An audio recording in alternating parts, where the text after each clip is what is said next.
I want to introduce our next guest poet, or our first guest poet. On her website, Paige Riehl says she is a poet, mostly prose writer, occasionally college writing and literature professor 9 months out of the year, and as frequently as possible when we're not having a pandemic, a traveler. She lives in St. Paul with her family. Her first full-length poetry collection, Suspension, launched our Read Poetry program in 2019. Her poems challenge us to suspend certainty, to probe the liminal spaces of life, and to wonder how language bridges our divisions and causes divisions. In matters of love, her poem Apophysis seems to be inferring we might detect the elemental nature of a thing only if, instead of looking at it straight on, we make use of peripheral vision, giving it the sideways glance of poetry. She writes, the way the birds come just close enough, but not exactly to your outstretched hand, and simply wait for you to drop the bread. A gift suspension brings to us is the courage to be patient, to wait, suspended between hope and grief, for the opportune time to embrace the desire of our heart, to discern when to let go. Suspension shows us that to live consciously is to live with the uncertainty of unanswered questions, allowing life to unfold. This is where we are, in suspension, and here life is real and true. Please welcome Read Poetry 2019's featured poet, Paige Riehl. Oh my gosh, Tracy, you give the most amazing introductions. Now, you have a career as a critic, I can tell.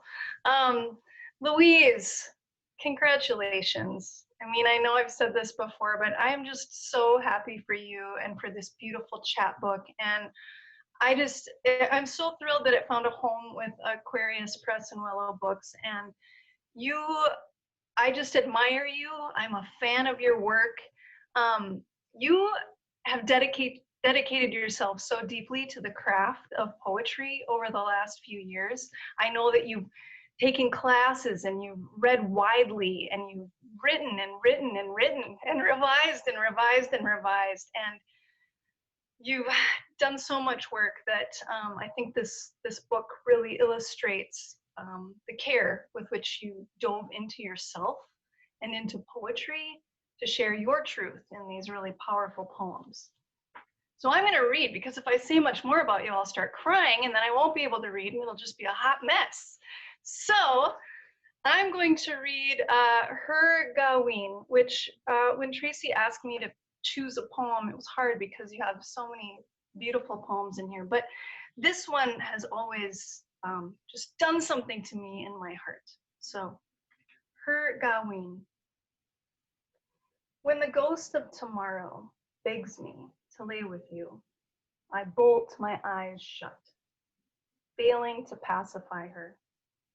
I am used to this cold, my hands never warm.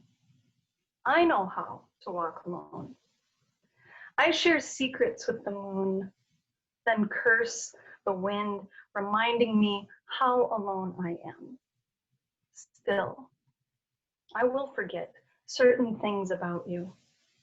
The surprise of your first kiss, the elementary proposal in the library, that which I cherish the most, the letters, your hands, your nickname, those will leave first.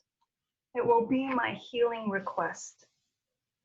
The outlines of our bodies vanished from the inkwell, and I am breathing again. So, such a beautiful poem, and Tracy asked us to find one that we felt spoke to a poem in our own work, and I was, flipping through my poems, and I came across The Dreaming Woman, and I was like, whoa, I think there's so much here that is similar. We both even mentioned breathing in the last couple of lines. So this is my poem, The Dreaming Woman. You are not an injured angel, side bleeding. not a muscled demon, finger curled, just a man who had the beautiful hands of Jesus. Oh, anti-miracle, oh, blind hunger, what freedom is a yesterday unfinished? In my mind, we become two swirling insects. I impale myself on these thoughts, as if the act of thrusting myself on your memory would force you from my blood, my cells. Forgetting is spinning the globe backwards. I pile the memory pieces of you on a plate. The dishwasher won't close. The water is cold. 15 years, and I'm translated into an unknown language. 15 years, and the water that touched our hips has circled the globe. It waits for us near Malaga. Do you taste older? A certain shade of gold? Gold pears, cheese gold with the rind of living. I hid your picture years ago, and now the shoebox is empty. Somewhere a branch brushes your shoulder. Under moonlight, a tree drops her dampness on your cheek. The morning sun, you are lost to me. A chair thrown in the ocean. I am a series of intentional accidents. Each day is a dry pine needle. I am filling myself with old tickets and olives and outdated calendars. Sometimes I lay with my cheek against hardwood. There is breathing in the wood. It enters me like a splinter. I would not misplace you again, would label your neck in black felt tip. So what I really noticed a lot of common elements between our two poems. There's that, I thought, a sense of longing and memory, but also of kind of wanting to forget and wanting to heal. And so my question for you about your poem and your work has a couple of parts. First, will you tell us a little bit about the inspiration for the poem I just read, as well as the significance of the title? And I'm also wondering if you are aware when you're writing that you're creating such a sense of honesty and vulnerability in your poems, if you're crafting that, or if that's happening organically because you do it so beautifully.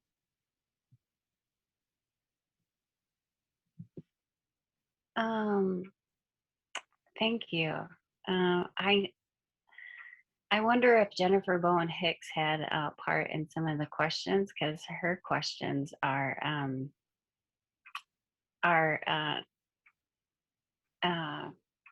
they leave me stumbling, I guess, and that's how I feel with your question.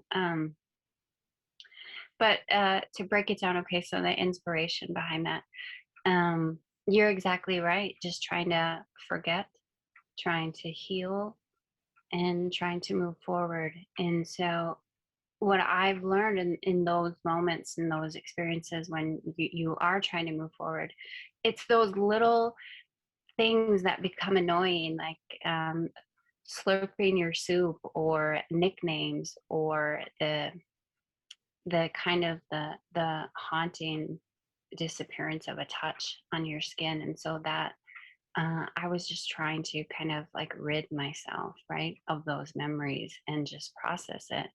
And so Gauwin in Ojibway means no.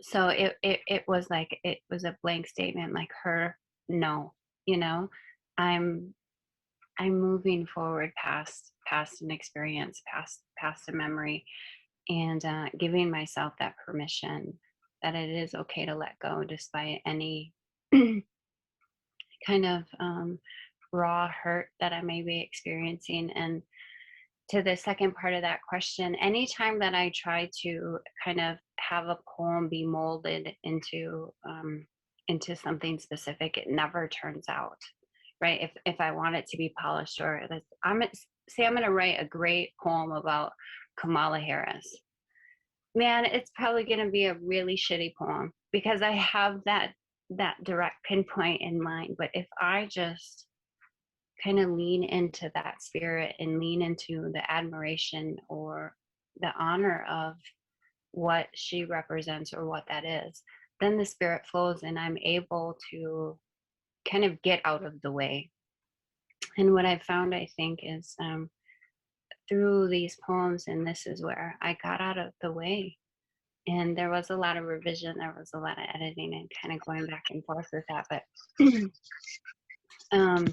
I think what makes it able to connect and feel honest is that I just got out of the way.